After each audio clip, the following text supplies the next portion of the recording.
The story of the two fast runners. Once, a long time age, the antelope and the deer happened to meet on the prairie.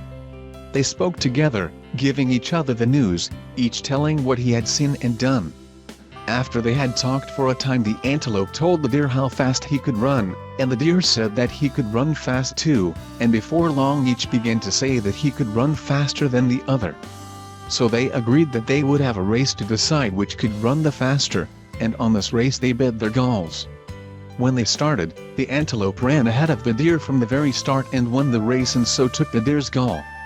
But the deer began to grumble and said, "Well, it is true that out here on the prairie you have beaten me, but this is not where I live. I only come out here once in a while to feed or to cross the prairie when I am going somewhere. It would be fairer if we had a race in the timber. That is my home, and there I can run faster than you. I am sure of it." The antelope felt so glad and proud that he had beaten the deer in the race that he was sure that wherever they might run he could beat him, so he said, "All right, I will run you a race in the timber. I have beaten you out here on the flat and I can beat you there."